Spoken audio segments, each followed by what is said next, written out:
I don't know. Oh, I'm on. We're waiting for the last sweep to get everybody, all the stragglers in here before we start. Hopefully a couple minutes. Thanks for your patience, everyone.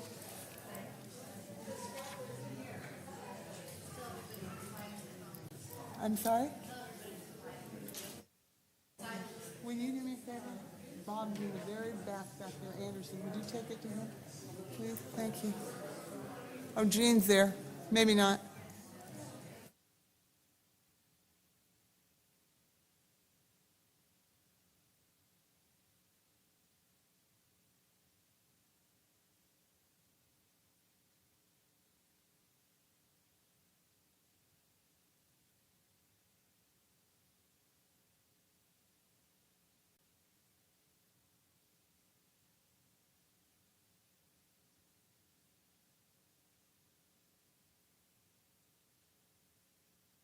Few stragglers. Robin, are you the last one?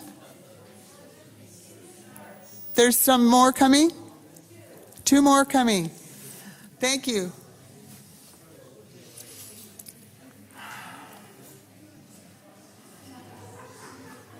Actually, you're going to start. You're going to be the one started. Yeah. Okay. Okay. And the mics are on. And April must be in the room. Okay. I see one. Who?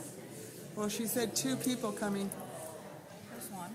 There's another one. Now Robin went out. Just go ahead and start. Okay. The folks, some of the folks out there, like one of the people is not coming in because Oh, Willard, wrong time. Don't do it now, please. Don't do it now, please. Okay, go ahead.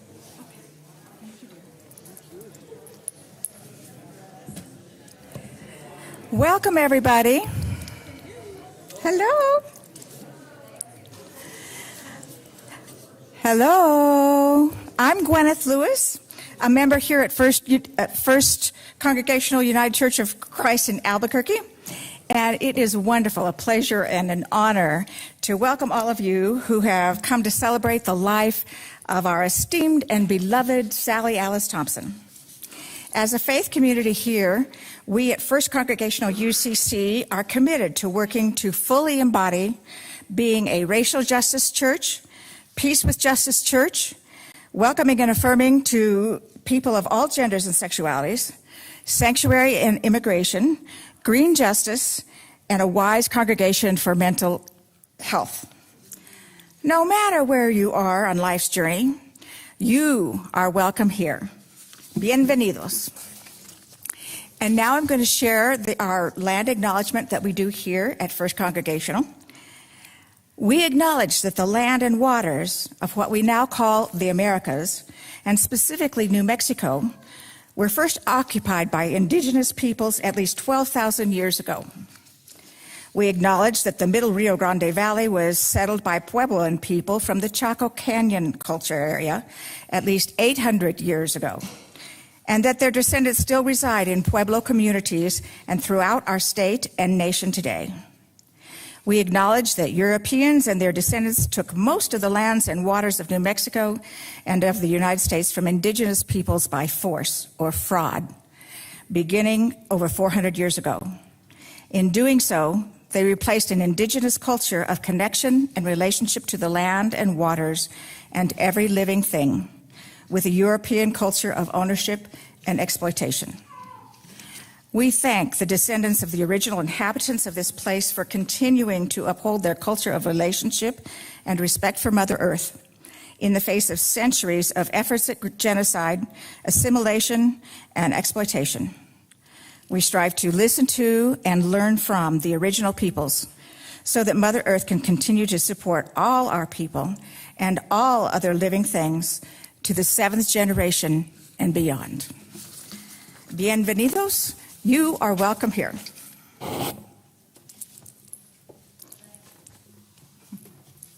Thank you, Gwyneth. Welcome to the celebration of life for our one-of-a-kind Sally Alice. I'm sure you'll enjoy the speakers and musicians as we reminisce and honor our amazing leader and mentor.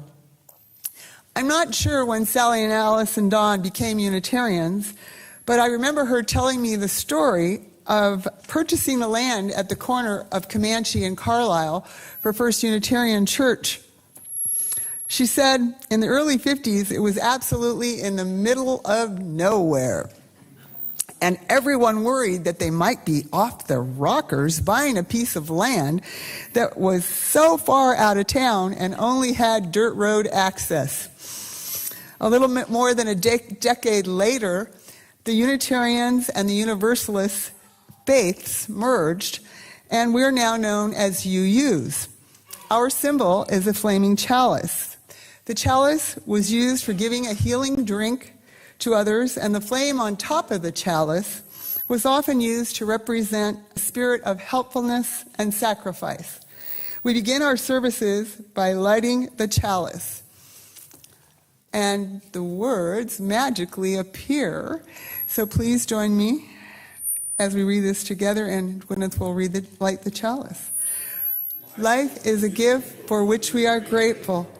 We gather in community to celebrate the glories and the mysteries of this great gift. And if the grannies will come on up, please. Or just stand up. You can just stand up and turn around. How's that? And there's words. Can you see? Or you might have, well, there's words up here too. And so this is, we're going to sing Spirit of Life, which has become a denomination favorite. Okay, April, please. Wait, Andy, wait. Okay, are we doing the recording, April? I think we're doing the recording. Here it comes. No, not that recording. Here we go.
Okay, our first speaker, who was Sally Alice's next door neighbor, I think, as a little boy. And Sally Alice and Dawn's next door neighbor, he actually ended up purchasing their home. And I'm looking forward to hearing his anecdotes. Welcome, Evan.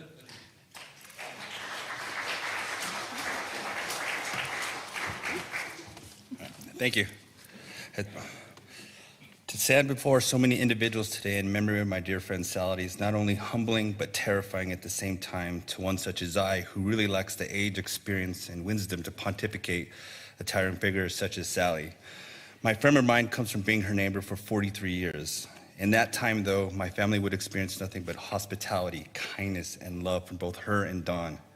She not only shaped my perspective on human value and how life on this planet is precious, she taught me how to think and show patience for those less fortunate than myself. My first experience with Dawn and Sally was, of course, not peaches and creams initially. When our family moved next door, the thought of 4 boys next door seemed like a living hell to her. And it absolutely was, because we were. As all parents can attest to, a single boy is a handful to wrangle in, but 4 was a living nightmare.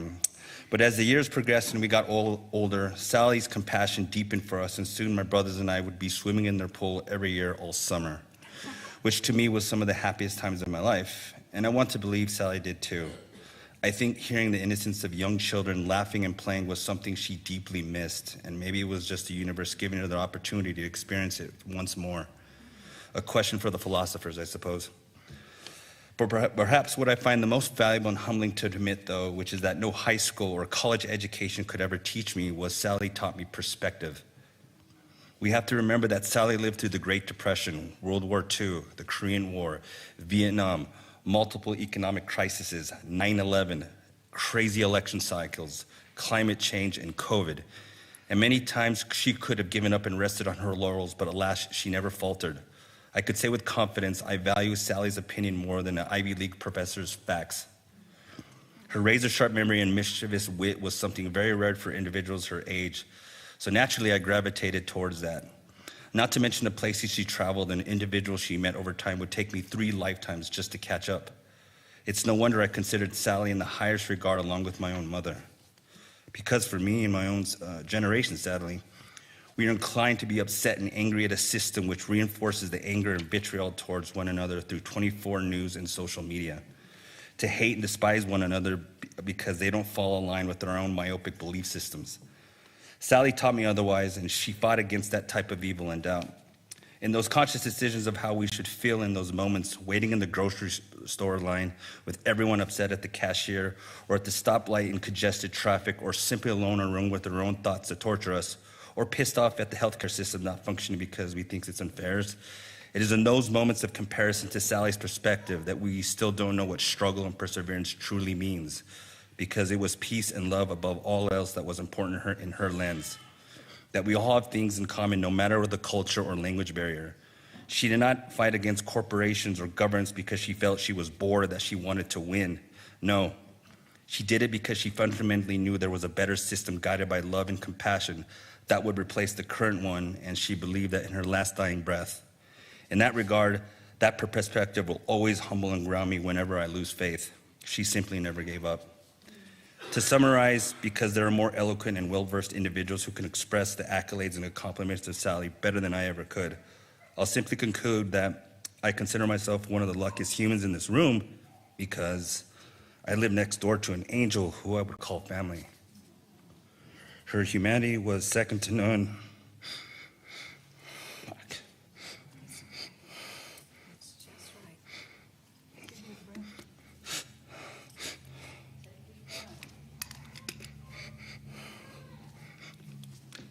Excuse me.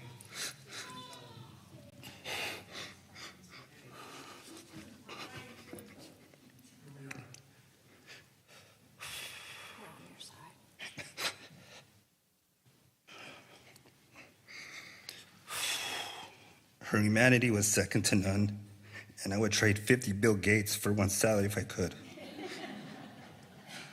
She gave me hope and a ray of light in a sea of darkness. In a sea of darkness, which would seems like it's never ending. But as you can see, the amount of people in the audience today, her spirit and courage has been transferred to each and every one of you in various ways. It is my hope we keep her memory alive, fighting for what she believed in, even if the outcome is inevitable failure. That's what I took away from the most. Thank you, Sally. I will always love and cherish everything you did for humanity. Now it's your time to rest and be with Dawn and the kids. You went above and beyond what was expected of you. Enjoy your peace. Thank you for your time and ears.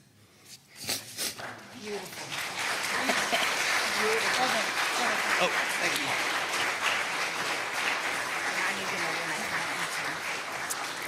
Thank you so much, Evan.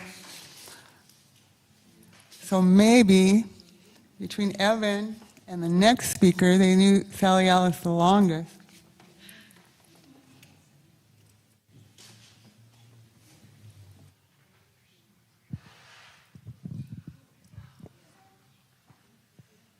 You want to turn around? Yes. You want me to hold it? Can you hold it? No. Wow. There's a crowd here. That's in honor of our friend Sally Alice. I'm going to take you back to, excuse me, 1951. on the corner of Wyoming and Manal.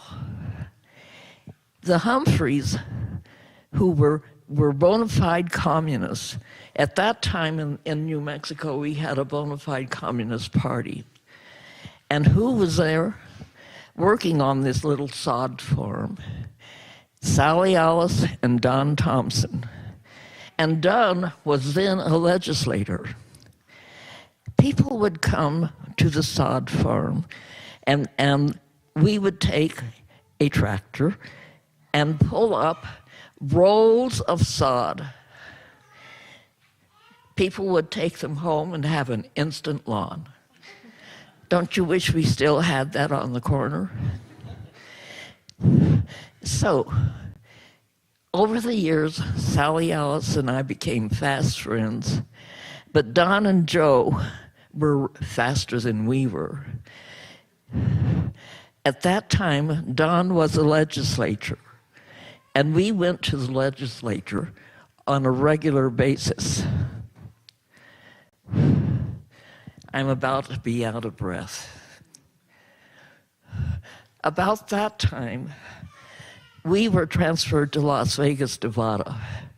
So for 10 years, we communicated with Sally Alice and Don, but we really didn't see them. And Sally had sustained one tragedy after another, losing a child here, losing a child there. However, we did come back home after 10 years being gone. And Sally Alice had established, my memory is getting shorter. I thought I would remember that. But Sally Alice had established sister cities. Are you all familiar with sister cities? Well, that was Sally Alice. And can you believe she had a grocery store in sister cities? Sally Alice was just the kind of a person that you never forget. And you never forget funny little things either. Our children were the same age. Our children played together. And I never will forget going to the legislature to support Don. And I had been asked, this was in the days of Right to Work. How many of you remember the Right to Work drive that went clear across this nation? And we were really, really organized against Right to Work. And so there am I at a joint meeting of the Senate and the House, talking against Right to Work. And the president of the Senate, I don't remember his name, said to me, "Do you have children?" "Oh, yes," says I have 4. "Well, young lady, why aren't you home taking care of them?" I've forgotten who came to my rescue, but somebody did. Fast forward, 15 years later, I'm working at the Office of Senior Affairs, and part of my job was a television program on Sunday morning at 6 o'clock. Who should approach my desk but himself, asking me to support him. He was running for Attorney General. How about if we let you sit and talk?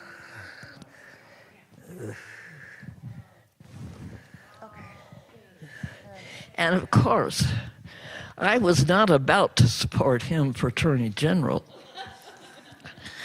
And I looked him, I'm sitting at my office at the Office of Senior Affairs. And remember, part of my job was a television program. And I looked him in the eye. He was a very important man. You remember him. And I said, I'm still sitting around with my own children at home, which is what you advised me to do. At any rate, we organized the grassroots Democrats. And there were, I can't remember, there must have been a handful of us. But we met every Saturday morning, and we had already, that is my husband, had looked up all of the records, and we knew where the Democrats lived. And so we made our own little handouts, and off we went to ring doorbells, only the doorbells of Democrats. Well, I was several months pregnant. And I stopped to get a drink of water at a house. And when I came, who remembers Dave Hamilton? And when I came out of this house, Dave was walking the street. He said, "Oh my God, I thought you were having a baby." And I almost did a couple of weeks later. At any rate, we really did campaign against right to work. And we're still campaigning against right to work. Okay. Am I all through? I'm telling you I'm all through, but I'm not. So You have one more thing you want to say? it's really nice to see so many people here today. Welcome. You want help back over there? Yeah.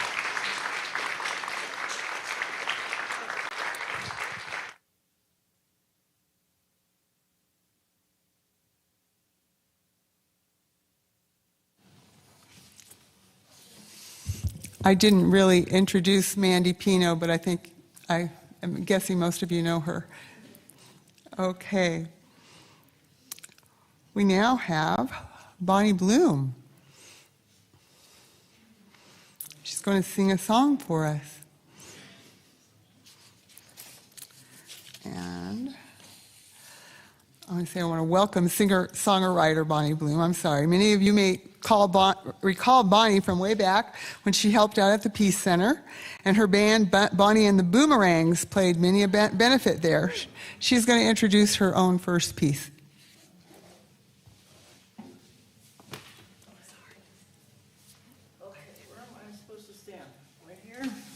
These are the weirdest microphones I've ever played through. They're funny looking. I feel so honored to be in the presence of these ladies. When I turned 80, I felt like I was welcomed into a club of very special people. I felt like when you live to be this long and you've gone through this much history, it's an honor. And it's an honor to be here to acknowledge Sally Alice Thompson. This is a song I wrote. It's called See This Leaf. It's kind of an honor of a nature song.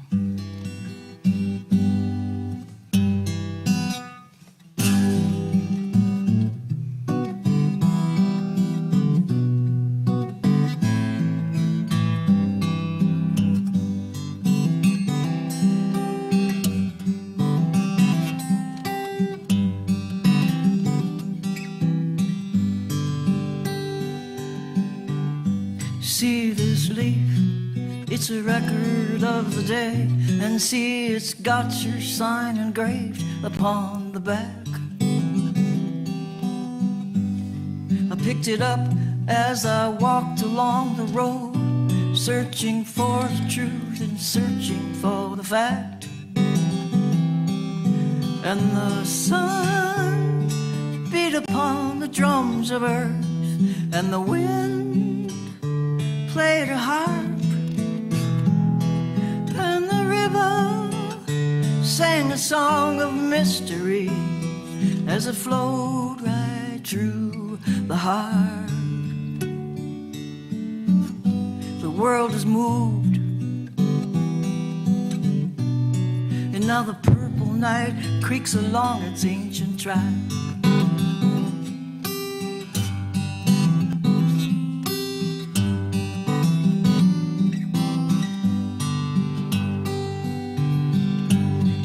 This fish, it's a symbol of the way I used to know that all of us and everything was one.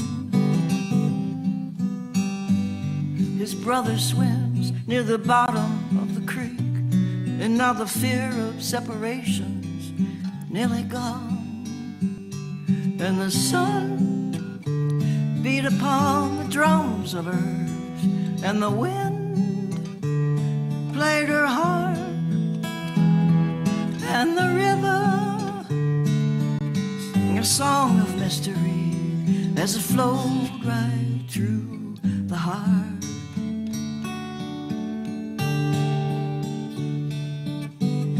The bread is warm, the cups are filled, the dogs lay down, our supper's just begun.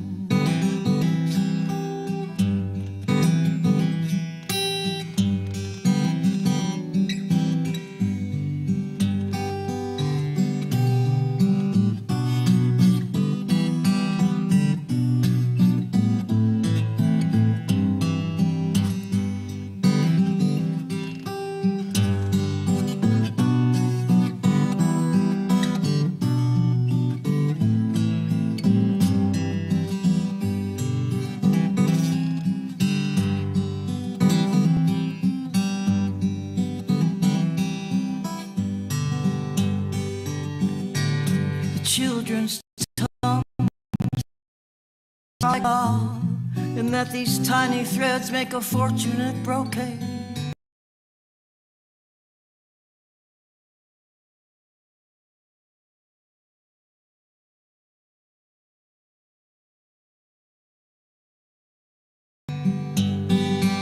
And the sun beat upon the drums of earth, and the wind played her harp, and the river sang a song of mystery as it flowed right through the heart.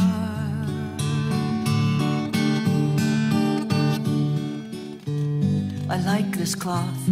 It promises to heal the back upon which it is laid. I like this cloth. It promises to heal the back upon which it is laid.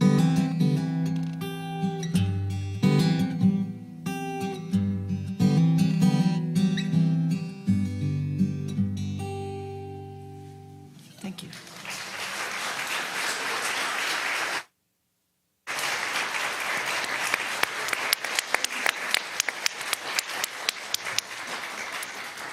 Thank you, Bonnie.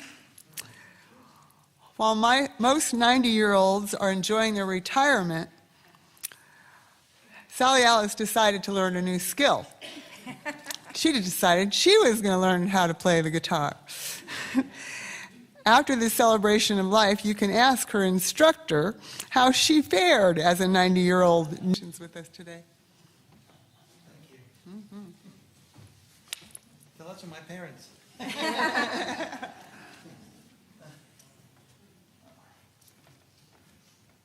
Well, I didn't plan to play my composition, but I could. I plan on playing a couple Tom Jobim songs from Brazil, actually.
Okay, that was Mañana do Carnaval by Carlos Jobim. Now I'll play one of my compositions. It's called The Farm.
Thank you so much, Sabina. Beautiful.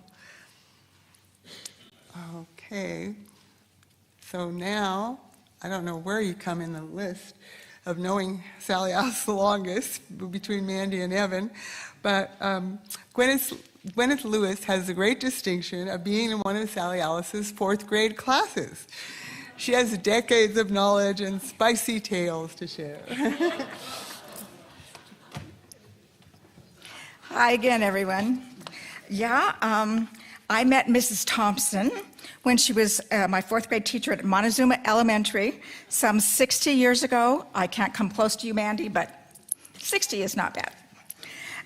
And Sally Alice has been impacting my life hugely in many ways since then. I loved Mrs. Thompson's classroom.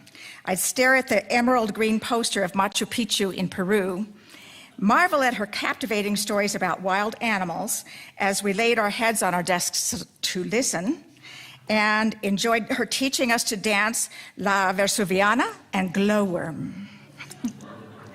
One day, we just finished taking a time test of our multiplication tables. I'm sure you all remember those. And we're instructed to lay our tests face down on our desks and put down our pencils. but I kept writing. Mrs. Thompson came by and I got scared knowing I'd get in trouble for breaking the rules because I happened to be the most obedient child in Albuquerque. And that was because I got beaten with a belt at home for even small transgressions till I was 13 years old. I also was extremely shy, probably was on the spectrum, but I didn't know until recently. And so I was too scared to talk to anyone. So Mrs. Thompson wanted to know what I was writing. She read, "I wish I were dead, I wish I were dead, I wish I were dead." And instead of reprimanding me, she took me to Principal Reeby's office. And instead of getting me in trouble, I got these two educators as my committed allies, which helped turn my life around. Mrs. Thompson also recognized a bit of my musical talent, and so she chose me in a way that I am certain was planned to increase my self-esteem, to play her auto harp in our famous play, The Planets.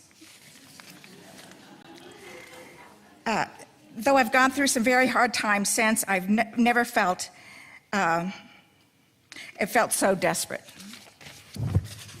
I saw Mrs. Thompson, now she was Sally Alice Thompson, when I returned from college in Michigan, and got involved in the workshops that she and Sid Simon would lead on values clarification. Is there anybody who did that with her? Wow. During these events, she'd play her guitar delightedly, encouraging everyone to join her in singing, and she was a famous supporter of Make a Joyful Noise. We lost touch for 2.5 decades, during which I lived outside Philadelphia, Pennsylvania. When I returned to Albuquerque 13 years ago, I went to the Albuquerque Center for Peace and Justice because I figured I might be able to find her there. That's when a trip to Nogales, Arizona and Nogales, Mexico on the border was being planned and carpooling was being arranged. At that time, I was still greatly in awe of her, as in timid around her. But everyone else in the group had arranged their rides, and only Sally Alice and I were the ones left without rides. So I boldly asked Sally Alice if she'd ride with me. To my delight and amazement, she accepted the ride. So we were driving down, and we were in the middle of nowhere between Albuquerque and Socorro, talking about our mutual experiences in Central America during wars against the poor there. Suddenly, we heard the sound of helicopters above us, a familiar sound from our days in war-torn El Salvador, and began to lament that, oh my gosh, here are the military doing this again. Suddenly, I felt a jerk on my steering wheel, and we realized that these sounds were not from military helicopters we were hearing. We were in the middle of a full-blown, what do you call it when your tire? Blowout, thank you. I thought, uh-oh, I'm in trouble now. If I don't make sure that Sally Alice survives this, I will not last myself, because everybody adores her, so I better get this right. Miraculously, we got to the side of the road, and every shred of rubber was off the tire that was almost directly under her. And it took us 3 hours because there was a hurricane happening then, and this was a rented car, and we couldn't get any AAA or anybody to help us, so we sat out there just cheerfully talking for 3 hours. We were stranded there, but finally made it down to the border, and Sally Alice was a cheerful trooper. We made 2 or 3 trips down to the border together, Sally Alice and I, and everywhere we went, old friends came to greet her. Father Bourgeois, who founded School of the Americas Watch in Georgia, who had joined with Sally Alice every year for this event. Veterans for Peace from all over who knew her had stories. Activists of every stripe who couldn't wait to have long chats with her as she received them from her seat in the canvas camp chair in the shadow of the long wall whose purpose was to divide people. No one who met Sally Alice could be separated from her, as I saw it. She was a model of love and resistance embodied in joy.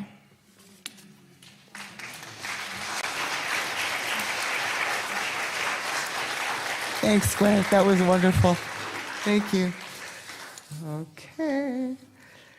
We now have the grannies. And we're going to sing She inspired us all, and it's the tune to What a Wonderful World. And the words will be up on the displays for you to join us as Marcy leads us. Come on up if you'd like. Oh, okay. Do you want me to move the chair? Yes, please sing along if you probably know this tune. And Sally Ellis started the Raging Grannies in Albuquerque probably back in the 90s. I started with her around 2000.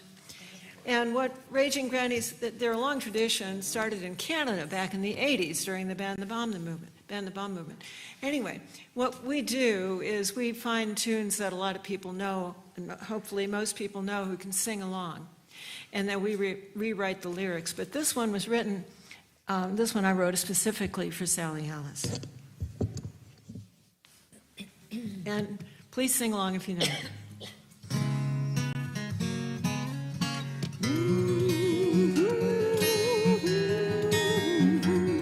Oh, she marched for peace, wore out her shoes, from coast to coast, across Russia too. She is Sally Ellis. She inspired us all. Took in immigrants and refugees. She knew that all deserved equality. She was Sally Ellis. She inspired us all.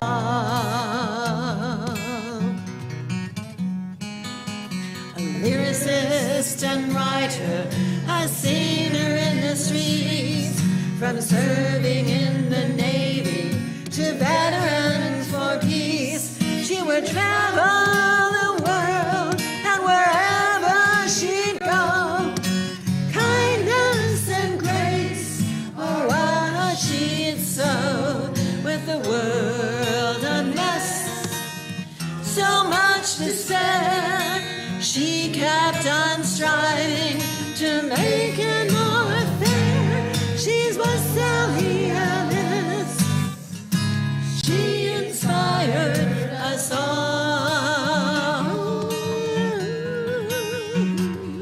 Yes, our Sally Ellis. She inspired us all.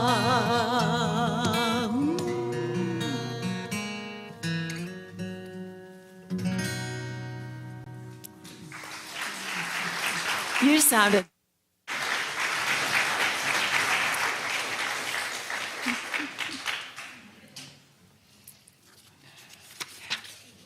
Susanna.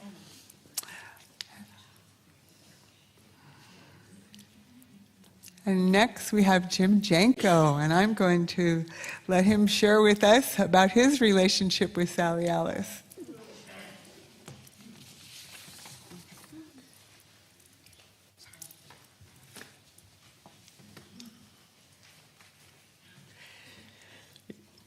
I've been a veteran for peace for a very long time, but haven't been in Albuquerque all that long. So probably just about everybody here has known Sally Ellis longer than I have.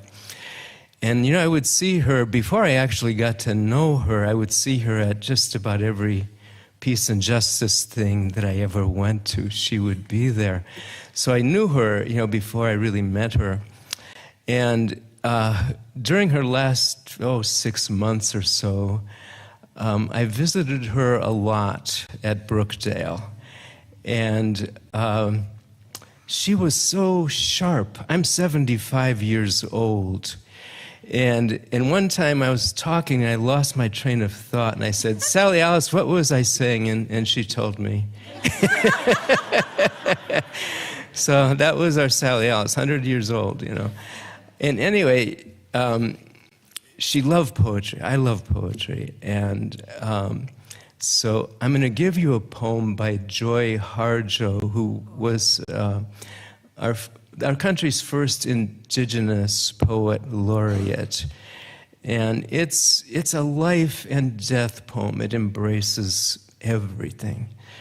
And it's called Eagle Poem, and I hope I can remember. It goes like this. To pray, you open your whole heart to sky, to earth, to sun, to moon, to one whole voice that is you. And know there is more that you can't see, can't hear, can't know, except in moments steadily growing, and in languages that are not always sound, but other circles of motion. Like eagle that Sunday morning over Salt River, circled in blue sky, in wind, swept our hearts clean with sacred wings. We see you, we see ourselves, and know that we must take the utmost care and kindness in all things. Breathe in, knowing you are made of all this, and breathe, knowing you are truly blessed, because you were born and will die within a true circle of motion, like eagle rounding out the morning inside us. Thank you.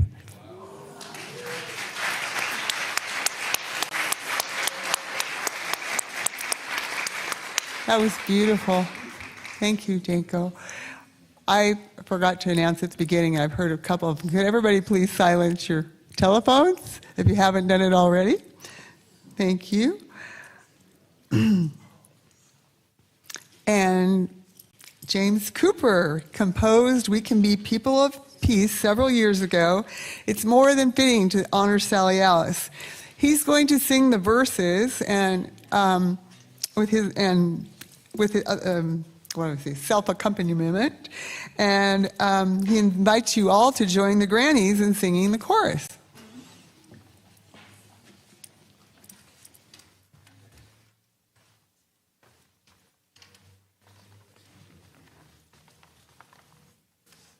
And we don't know it much better than you do.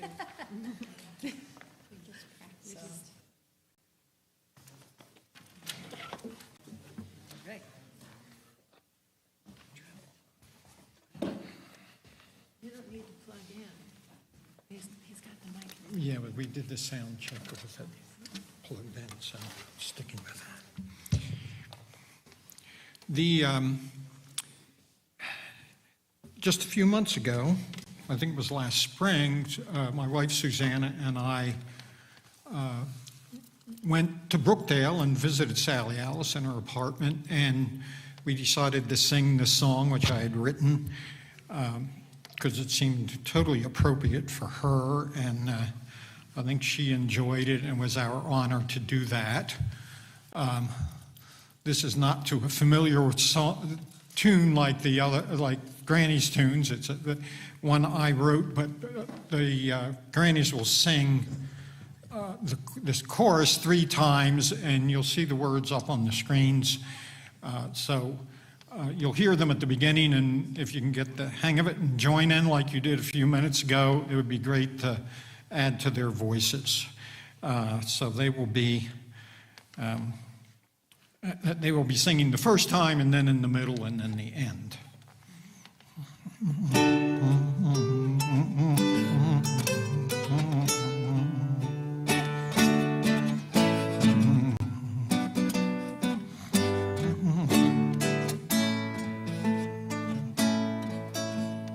We can be people of peace, yes.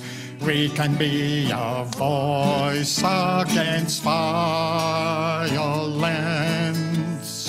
We can be the shepherds of hope and trust. We can be builders of bridges. We can be people of peace. We can be people of peace. We can oppose violence with justice, without more violence and angry retribution. We can have the courage to change our lives and be more willing to share the earth more fairly.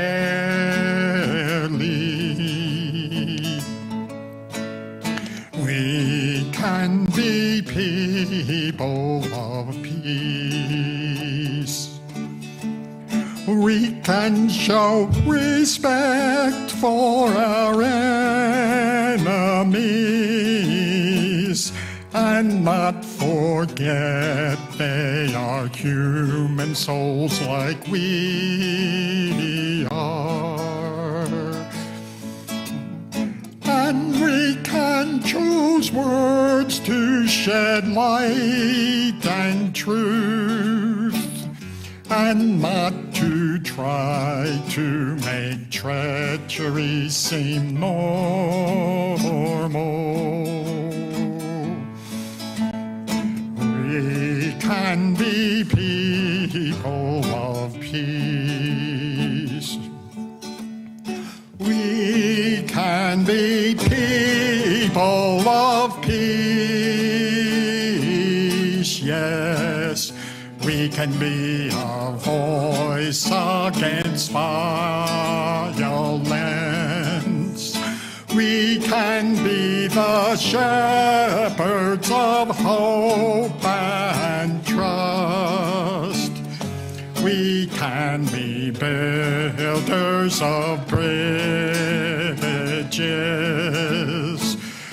We can be people of peace. We can be people of peace. We can be a nation that listens.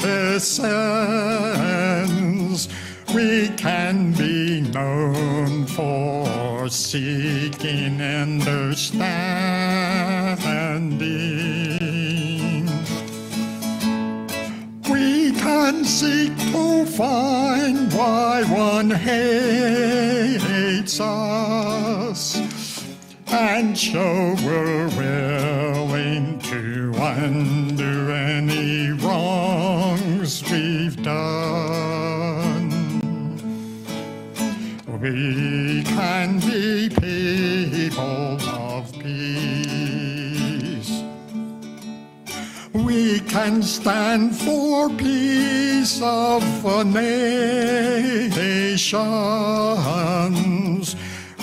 but also we must seek peace in everyday life,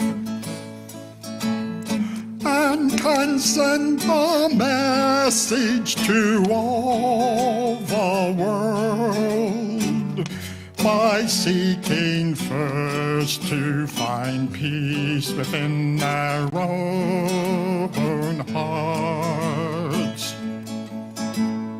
We can be people of peace. We can be people of peace, yes. We can be a voice against violence. We can be the shepherds of hope and trust. We can be builders of bridges. We can be people of peace. We can be people of peace. We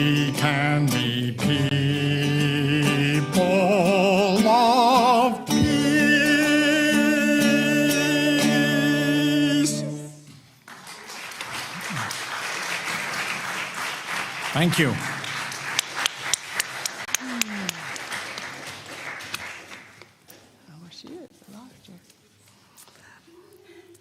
Thank you, Grannies, and James, thank you for the beautiful song.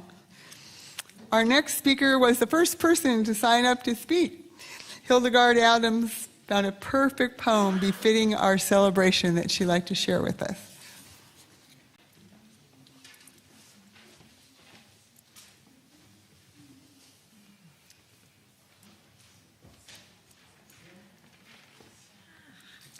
So nice to see all of you here. I wish we had everybody else who is not here, such as Dory Bunting and Floyd Barrett.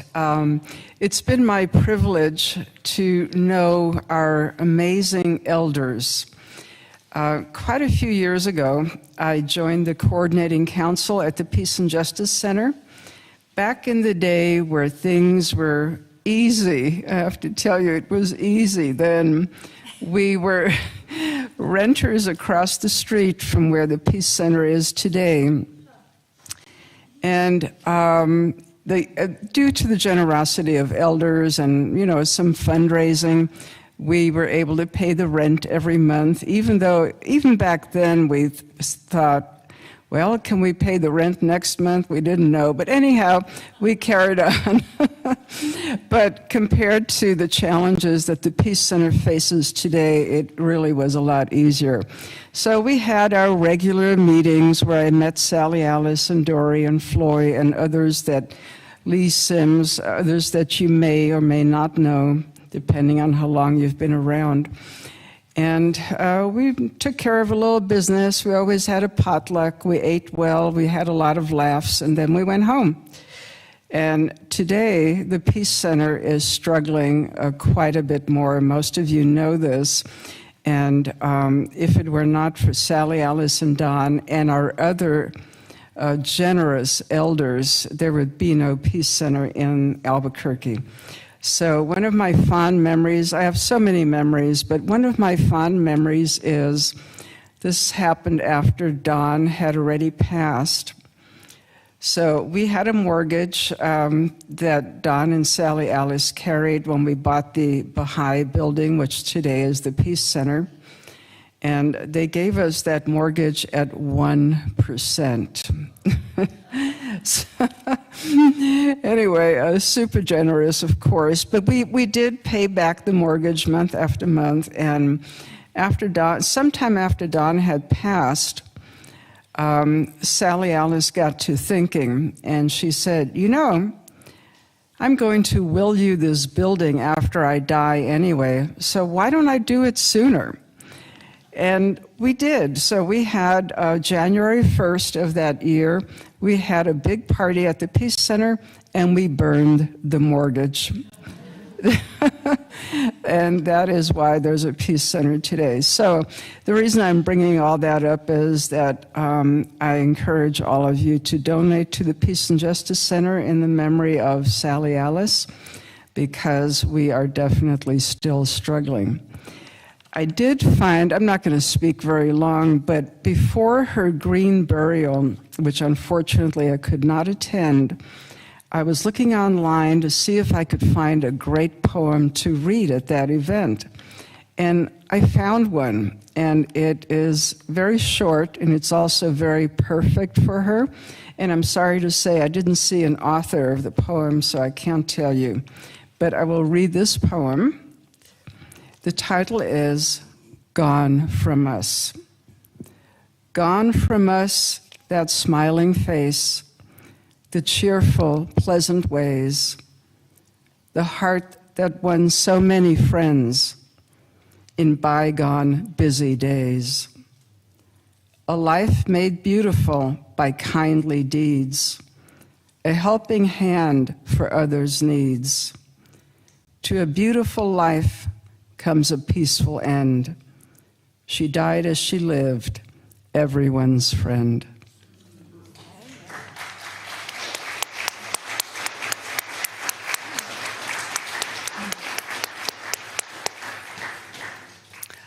And we have a virtual performance.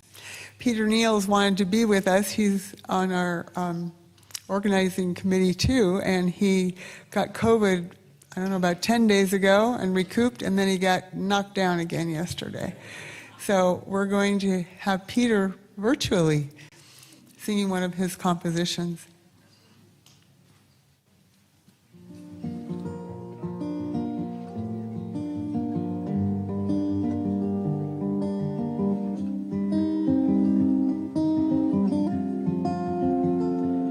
Keep your friendships up to date. Don't leave them there for fate to snatch right out from under you if you should hesitate. So tell them what they mean to you before it gets too late. That I'd give everything I've got to sit once more with you.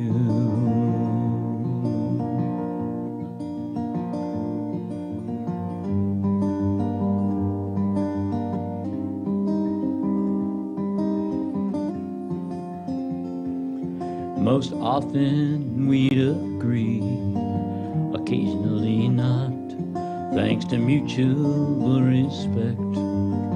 Things never got all hot, but your old chair's so lonely now, and Lord knows I am too. 'Cause I'd give everything I've got to sit once more with you.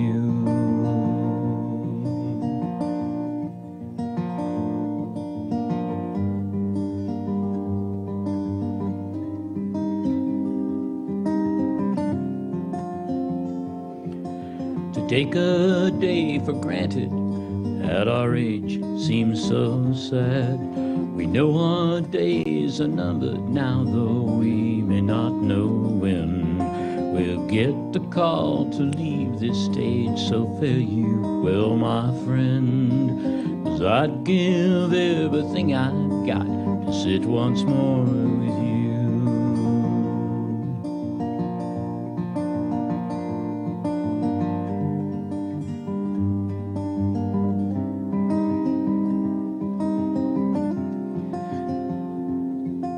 Friendships up to date, don't let it get too late, 'cause I'd give everything I've got to sit once more with you.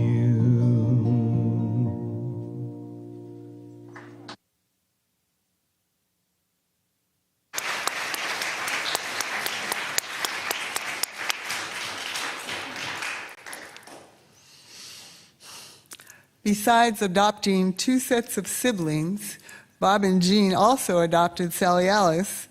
So their newly created family had the most amazing grandma as well. I love hearing Jean's stories and Bob's too, and here they come.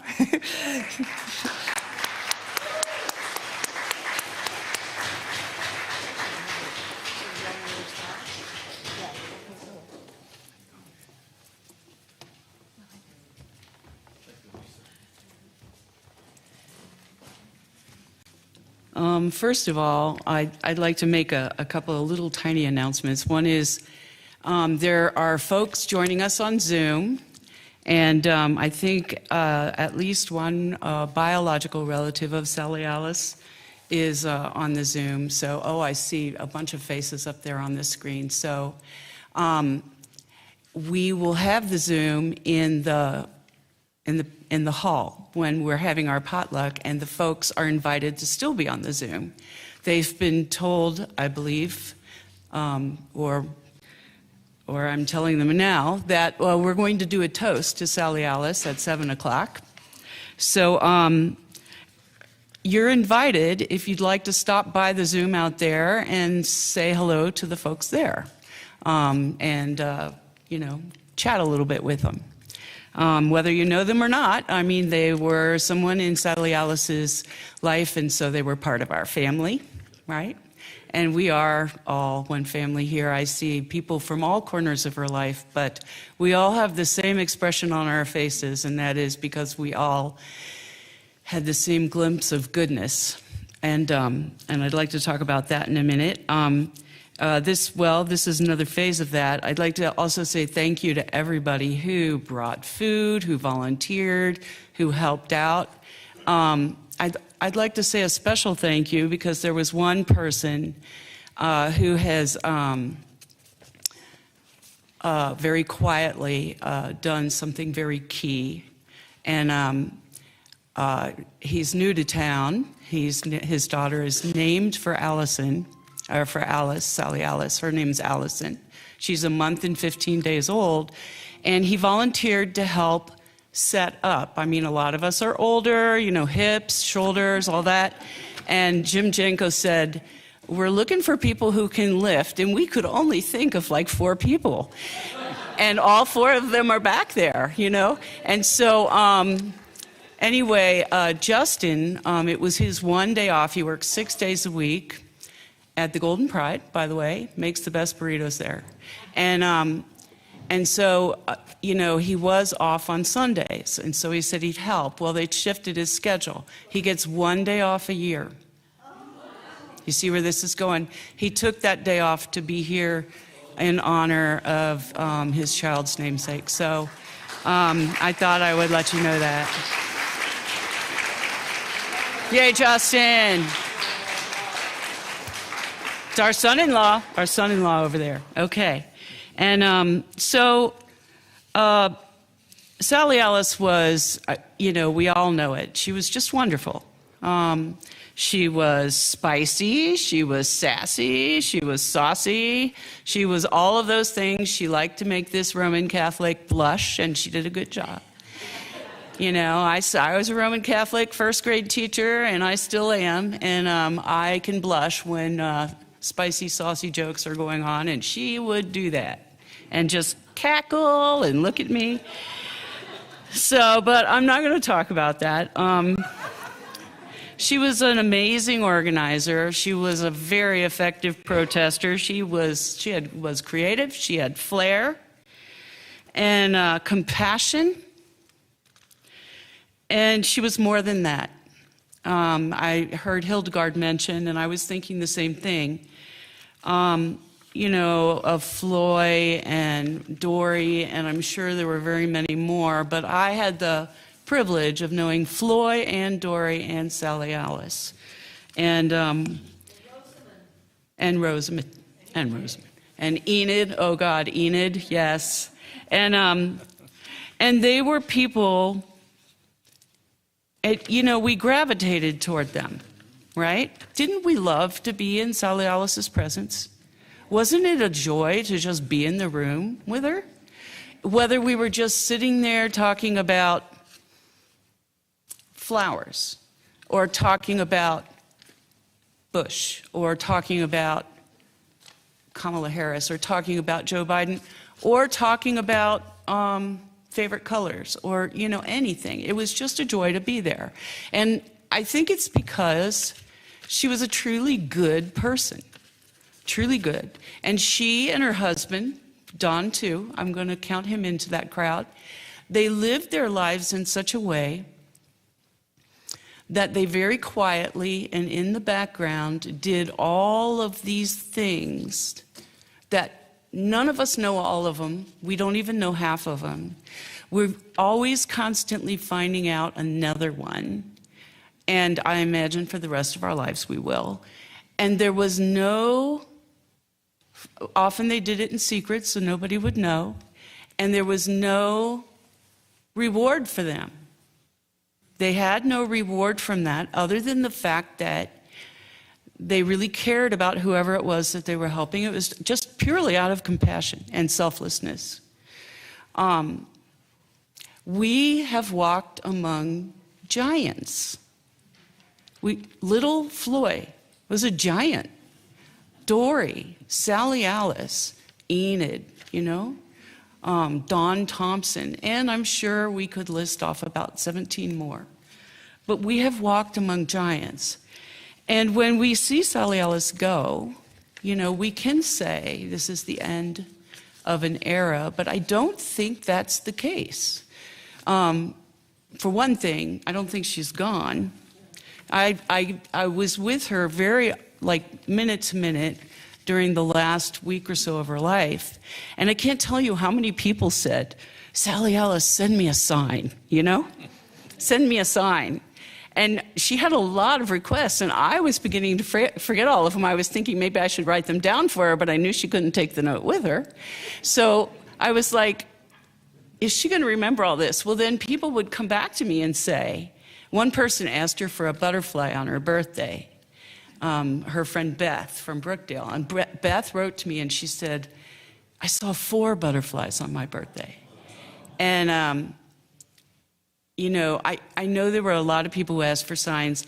And one thing that was really unusual was that a hawk showed up next to Lisa's car the day before Sally Alice died, or before Sally. It was before, a couple of hours before, or the day before. Then at the burial, a hawk was there. And then Brittany, my daughter back there, reported seeing a hawk as well, and somebody else saw a hawk. And then it was 2 hawks, you know. And I was thinking, you know, and I'm Roman Catholic, I'm kind of progressive Roman Catholic, but in our Roman Catholic world, those are signs of sainthood, folks. You know, I mean, that's kind of, you know, I mean, she's definitely present with us. But I think the thing, and I was thinking, what is it about this whole thing, about Sally Alice and who she was and the spirit that surrounded her. And I think I figured it out. That we may feel like we are in really crazy times, which we are, definitely. We can't deny that. And this is more intense than previous generations, and I think that's true. But we also are in the middle of something really big, and she shows that. Think about the generations before us, and every time there was protest or a good movement or something, it often was like maybe the protests were because people wanted to avoid the draft, or they didn't want their brothers to die in a war, or they didn't, you know. But we were surrounded by Floyd, Sally Alice Dory, and now we're in the middle of a new time where the new generation, the younger ones, when George Floyd was so abused and killed in the way that he was. How many young people with no self-serving anything, no benefit to come to them from it at all, went out and took the streets in the middle of a pandemic, for Pete's sake, risking everything, and just peacefully stood with no benefit to them to be seen. Now that's new. That's new, folks, you know, that's new. And Floyd and Dory and Sally Alice epitomized that, but now we're seeing all these young folks doing that. How many young people went to UNM last spring or all over the country and stood up and then lost their jobs, their apartments, their phones? I know as a parent of teenagers that losing your phone when you're young is really pretty bad. It's bad enough when you're old, but when you're young, it's worse. And the police kept their phones just out of, you know, spying on them, who knows what, meanness. And a lot of those young people applied to the Peace Center because they had lost their apartment, or they lost their jobs. They were trying to figure out how they were going to keep a place to live and not go homeless. They got no benefit from this. They put their lives on the line, like Mario Savio always said, put your life on the gear of the wheel. They did that out of pure compassion. We're in the middle of something new. This is a new era. We really are, hopefully as a human race, really evolving here. We're seeing signs of that. And we loved the signs of what we saw in Sally Alice and the other women that were with her. And we gravitated to that. But now we're surrounded by it and all these young people. And that's something new. That is something new. This is going somewhere. It's going to be hard, but it's going somewhere. So I did want to point that out. that Sally Alice was a symbol of this to us. And I think that's something that she would want us to know.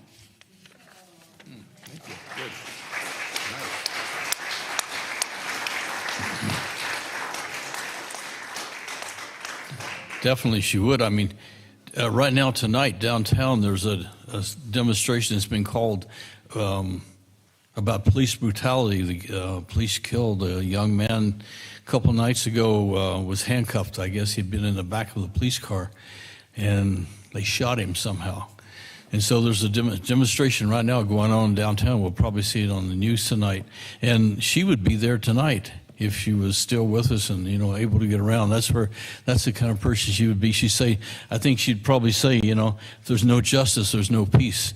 And she'd be down there raising hell in whatever way she could do it. That's the way we've met her. And I look at this globe up here and I think to myself, that's her there with us in the spirit of kind of the symbolism of what she was about. The water, the flowing of life. And I look out on this crowd of all of us here tonight, and what I see is a river of human beings and activities and connections that she touched all of us in some ways.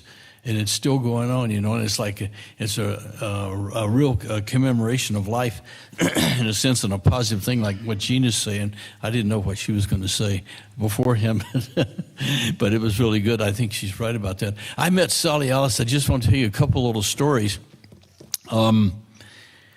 I was in the station in the Air Force here at Kirtland for a little while, and got out and we went away and joined up with AIM and then the American Indian Movement for a while, and then I went off to organize steelworkers in Pennsylvania, in Pittsburgh. And while I was there in 1986, we had an unemployed steelworkers organization. We had all been thrown out of work when the mills were decapitalized. And there's this crazy group of people that came marching through town that were on their way to Washington, D.C. for some kind of a peace march about nuclear weapons. And because 1982 had been the big march in New York City. And so they were marching through, and they came to the steel mill, and our unemployed group met with them, and we all had a big rally. And there was this woman from Pittsburgh, or Albuquerque. I was in Pittsburgh. They were from Albuquerque here. And so I got to talk to her, and I reconnected with Albuquerque and some people here a little bit. And then they went on their march, and then we went on our way for a number of years doing crazy things. And eventually I came back here in the early 90s then. And along the way, I decided to run for the Green Party ticket for Congressional District 1 here. And a lot of people didn't know it, and I didn't know it for a while either, but Don and Sally Alice were some of my biggest supporters, and it showed their rebellious nature. We were trying to shake up the Democratic Party and the whole political structure with this embryonic kind of movement called the Green Party. And we had a pretty good chance, you know. It was doing pretty good there for a while. And but anyway, you know, the winds had changed on that and everything. So I got to know Don and Sally Alice a lot through that movement. I had met Dory. I wanted to say I met Dory Bunting back in 1971 when we were here in the anti-war movement. She encouraged me to come out and talk about what I had experienced in the war. And that started me off on a whole political direction and trajectory of my life, which then comes back in the 1980s when I met Dory, Sally Alice in Pittsburgh, and then back here again in the 90s. It all sort of seemed to come together. And I learned a lot of political lessons from them, and I often wondered about that a little bit, of where they were coming from. And one time I did an oral history with them, and I found out a lot about them. You know, Sally Alice had outlived all of her siblings and all of her children and everybody. But along the way she was telling me the story. You know, they had a son named Dale. And Dale was short for Delano, Franklin Delano Roosevelt. They had been very impressed, Don and Sally Alice, in their life with the New Deal that came through that period of history out of the Depression and then trying to go forward in the world. And they were still fighting for that. I mean, they even named their son after him. And that really impressed me somewhat. And so that was just so overpowering to me, in that and that kind of time. And what I learned from them, I wanted to say something about Sally Alice and Don and political lessons. They worked in everything. They would be out in the streets with political groups, the rebellious third-party things. They worked within the Democratic Party trying to push things forward. And I learned that what they were always trying to do was, with everybody they met within their own style, was trying to push the struggle and the issues and ideas forward. And like Jim said here earlier, she had a better mind at 100 years old than I did. I'd be sitting and talking to her. I mean, she remembered things that I had long forgotten, and I think, oh my gosh, I'm slipping, pretty badly here. She was rebellious. I mean, she would be out there in the streets tonight with us, and I just wanted to say that she was like a moral giant among us. We have lost someone, but I feel we didn't, in a sense, because she touched so many people's lives, and like our lives and with our kids. She took us in our craziness. Sometimes we didn't know what to do with these 4 kids. So we would say, let's go to see Sally Alice. And we'd go over and sit on the floor, and the kids would sit there and play with the Legos and the toys and things. And we would talk and come up with something, and then we'd get out of there and every kind of thing. So, and I just want to end on that in a sense like, it's continuing. Now look at her spirit up here, and to me what this globe is and the planet and the life we all share here together.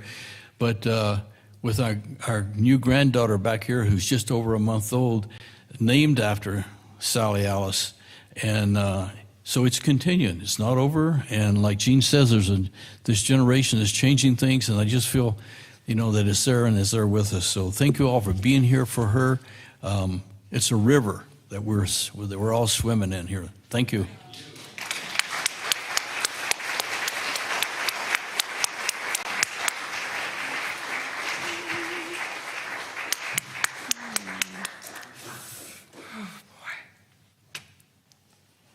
And we're going to have Bonnie again. I'm going to let her introduce her second song for us. All right, thank you.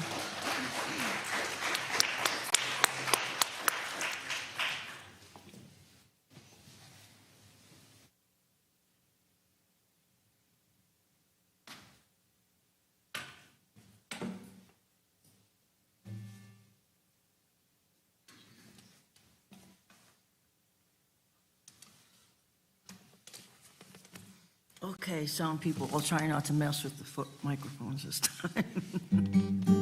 This is a song I wrote. It's called It's the Heart, which basically is at the bottom of everything. Top, bottom, in between. I wish I was just a simple-minded fool,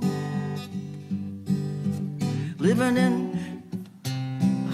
shack in the mountains. 'Cause if I was, I wouldn't find this world so cruel,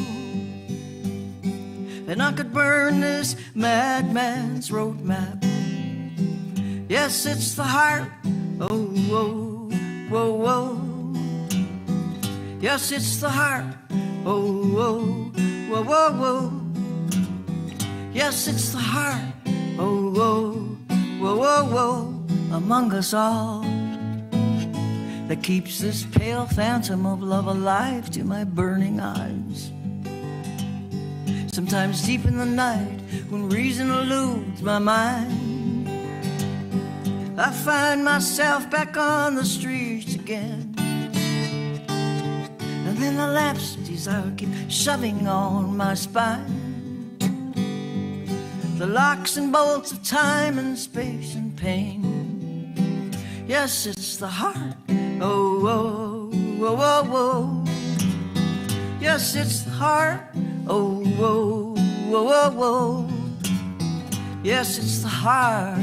Oh, whoa, whoa, whoa, whoa. Among us all, that keeps this pale phantom of love alive to my burning eyes.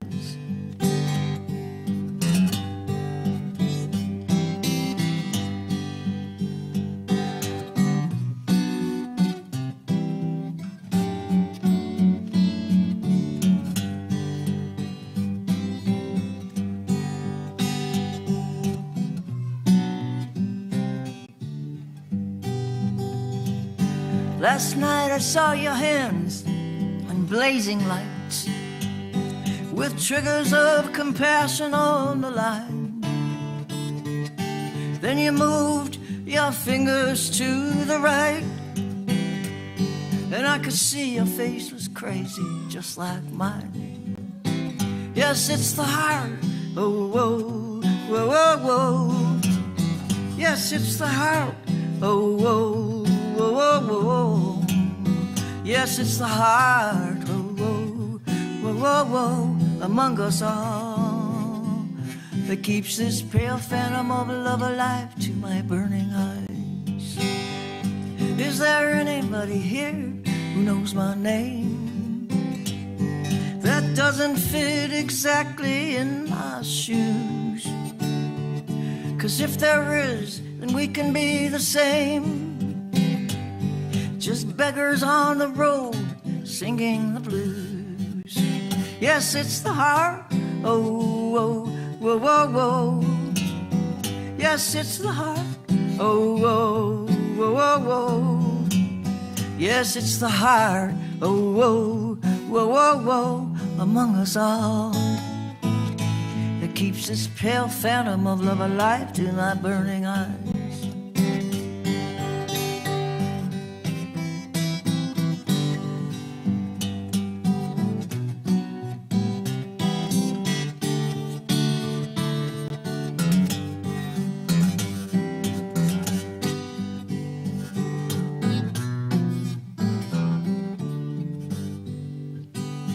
Give me peace and solitude and love, and stars shining without time, and pleasant clouds floating up above, and whiskey horses drinking water up like wine. Yes, it's the heart. Oh, whoa, whoa, whoa, whoa. Yes, it's the heart. Oh, whoa, whoa, whoa, whoa. Yes, it's the heart. Whoa, whoa, whoa, whoa. Among us all, that keeps this pale phantom of love alive to my burning eyes. That keeps this pale phantom of love alive to my burning eyes.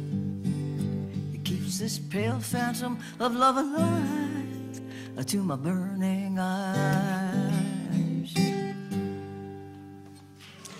Thank you.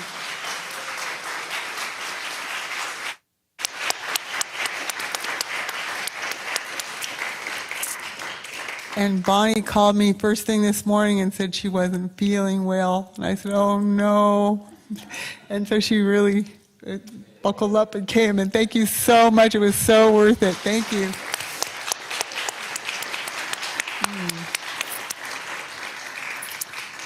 Charles Powell has a very special story for us about yet another accolade for Sally Alice, this one delivered posthumously.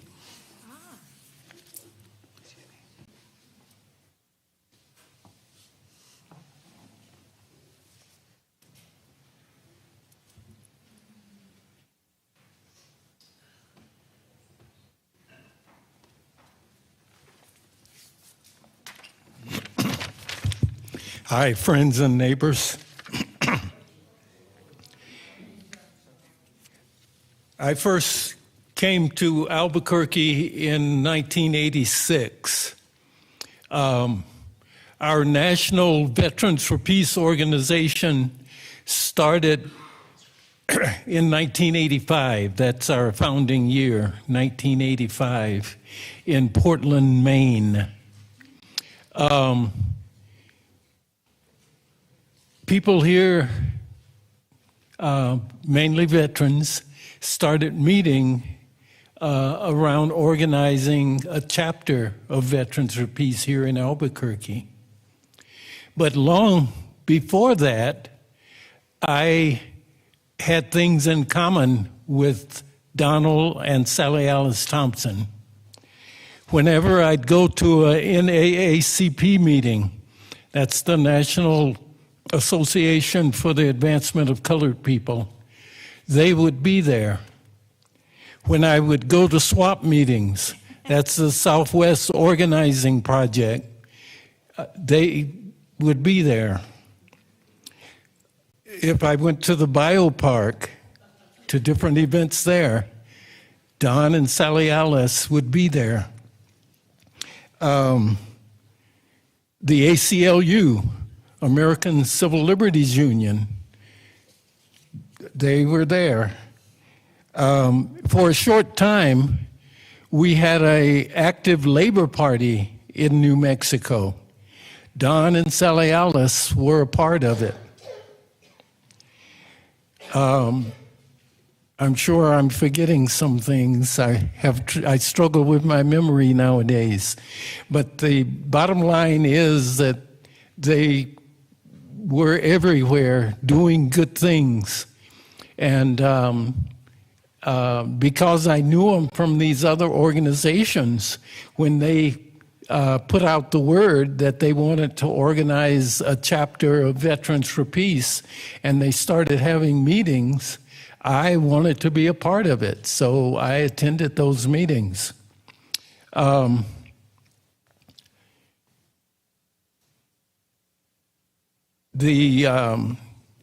thing that Lisa mentioned, the National Veterans for Peace, which the headquarters is in St. Louis now, when they got the word that Sally Alice had passed away, when we had our national convention this year, back in August, they gave her the Howard Zinn Lifetime Achievement Award. And I had intended to bring it with me tonight, but again, I'm struggling with my memory.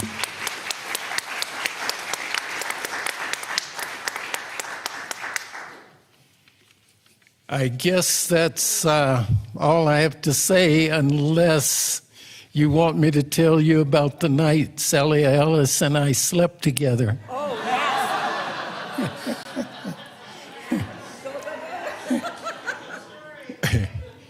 We had both gone to a national convention of Veterans for Peace, and it was in Dallas that year, and I can't remember what year that was. But I had not planned to stay for the final night because I had other plans. So I didn't reserve a room for that last night. But then when I learned of what would be brought up on that last night, I felt I had to stay. I had to cancel my other plans and I had to stay another night. Well, when I went to try to extend my stay, I was informed by the hotel that that wasn't possible, that they had already reserved the room for someone else.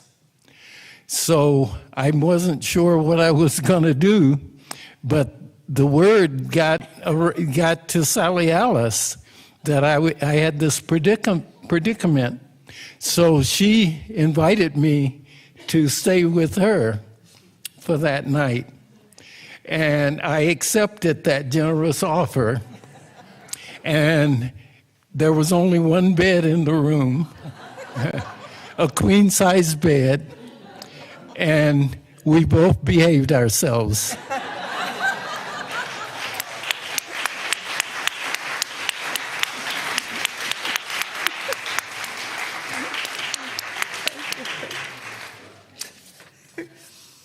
Okay, the Grannies were doing Never Turning Back. This was one of Sally Alice's, another one of her favorite songs.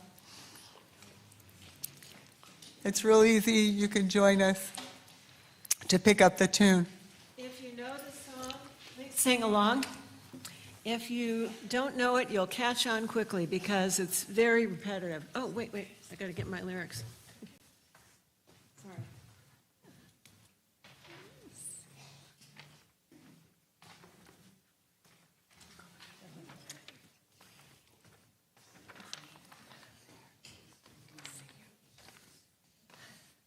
This is a marching song.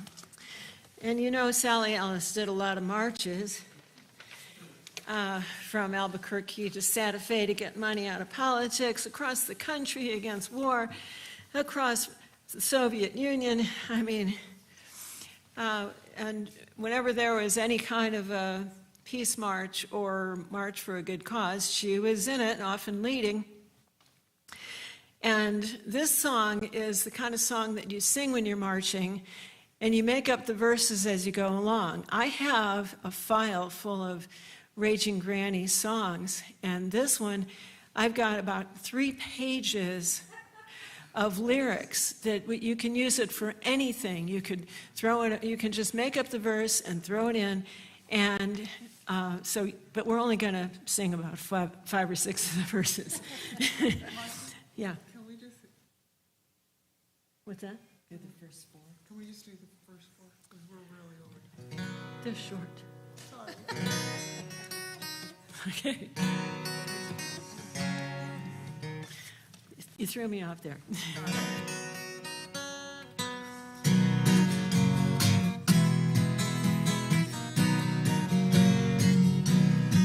We're gonna keep on moving forward. Keep on moving forward. Keep on moving forward. Never turning back. Never turning back. We're gonna keep on walking proudly. Keep on walking proudly. Keep on walking proudly. Never turning back. Never turning back. We're gonna keep on singing loudly. Keep on singing loudly. Keep on singing loudly. Never turning back. Never turning back. We're gonna keep on loving boldly. Keep on loving boldly. Keep on loving boldly. Never turning back. Never turning back. We're gonna change the world for better. Change the world for better. Change the world for better. Never turning back. Never turning back.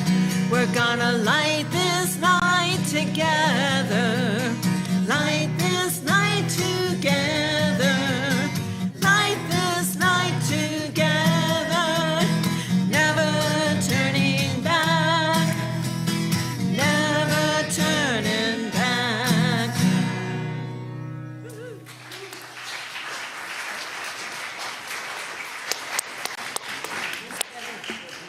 In the interest of time, while they're sitting down, I'm going to read you this article that Jean just found in one of the albums, I think, the one she was going through.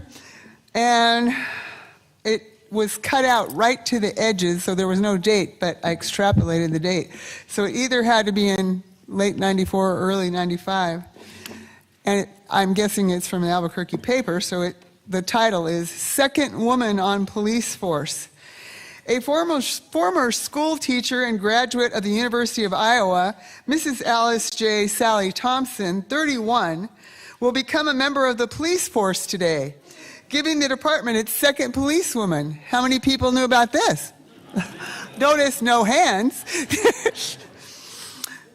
The appointment of, did you, Nancy? Oh, it's in the book, I'm sorry. Okay, I'm sorry. The appointment of Mrs. Thompson, who lives at 208 Utah, with her husband and 3.5-year-old daughter, Sarita, was announced Wednesday by Chief of Police Paul Shaver. Chief Shaver said she will be assigned to the Detective Division after completing schooling as a rookie.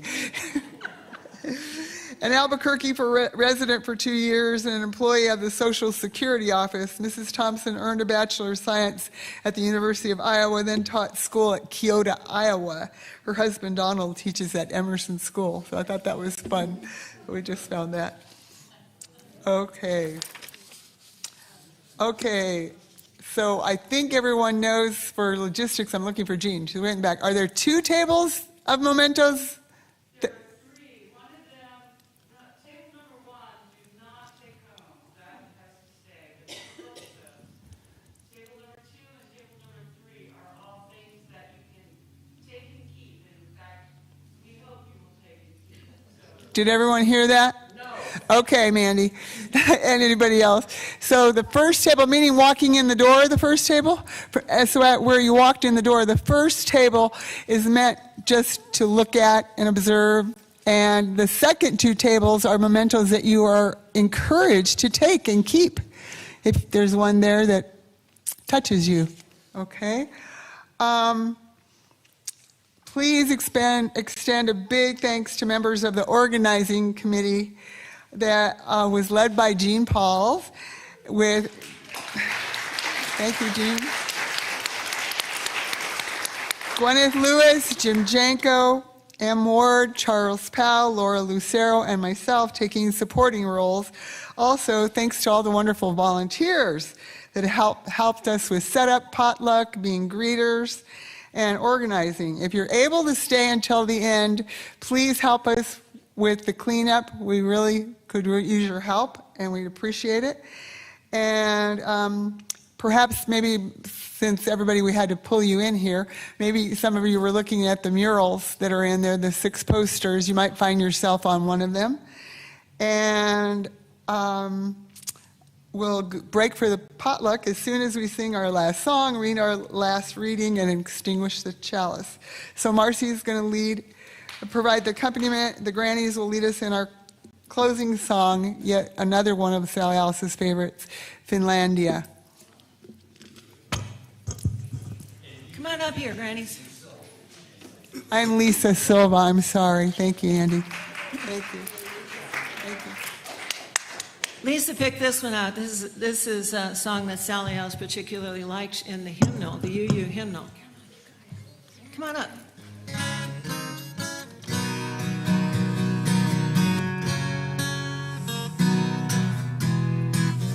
This is my song, O God of all the nations, a song of peace for lands afar and mine.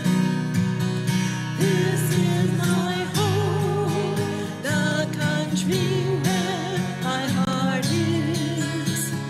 Here are my hopes, my dreams, my holy shrine. Proud our hearts in other lands are beating, with hopes and dreams as true and high as mine. My country's skies are bluer than the ocean, and sunlight beams on clover leaf and pine. But other lands have sunlight too, and clover, and skies are everywhere as blue as mine. Oh, hear my song, O God of all the nations, a song of peace for their land and for mine.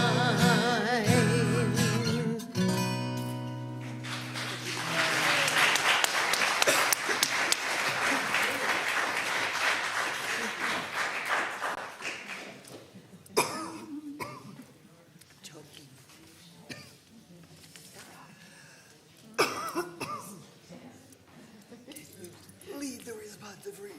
Yes. This? Okay. You read plain and they read the angelic. Okay. We have our bookmarks, so if you don't have one, please share. This is called A Common Destiny.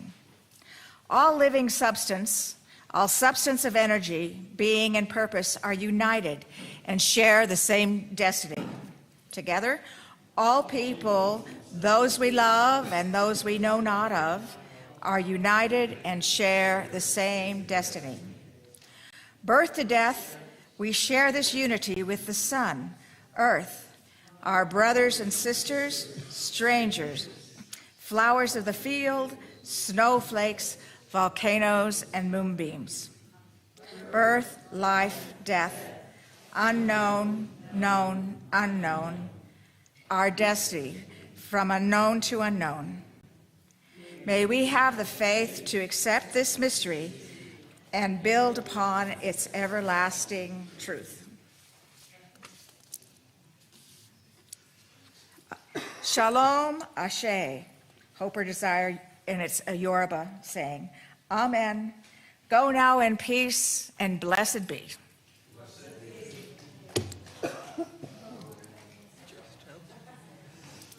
Do you need more water?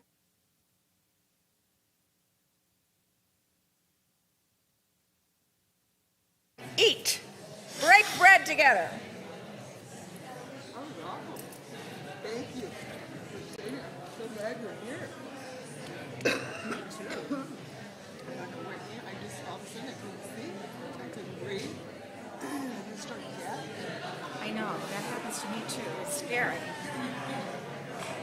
This was fabulous, and look what you did. Brought us all together. We did. Yeah, yeah. Thank you. Oh my God.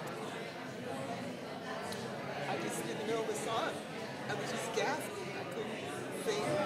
I couldn't breathe. And I started coughing. I was trying to go back, but I couldn't. I started coughing behind me. I thought, oh.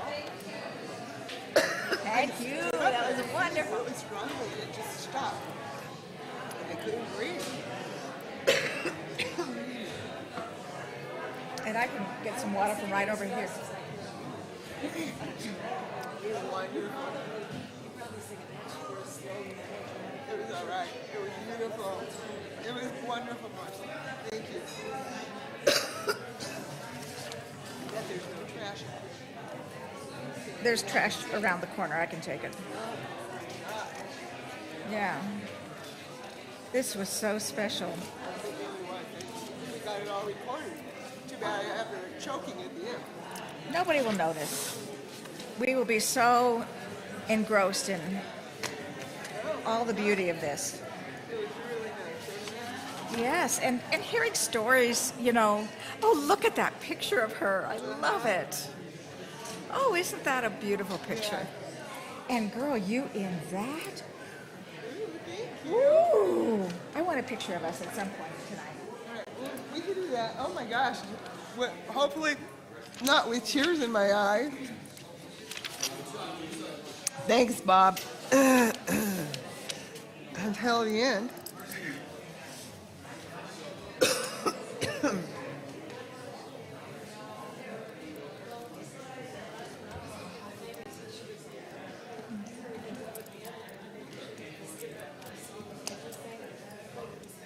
Thank you so much for all you did. Thanks, James. Your song was beautiful. Thank you. You're welcome.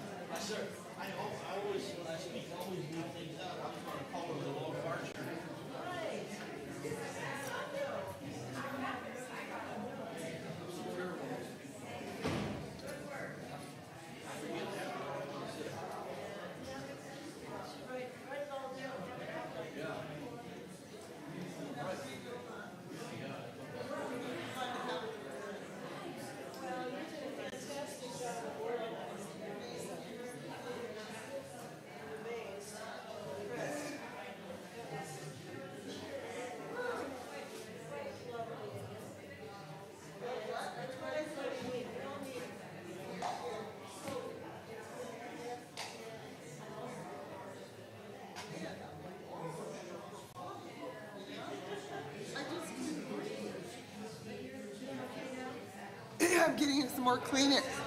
My nose is running.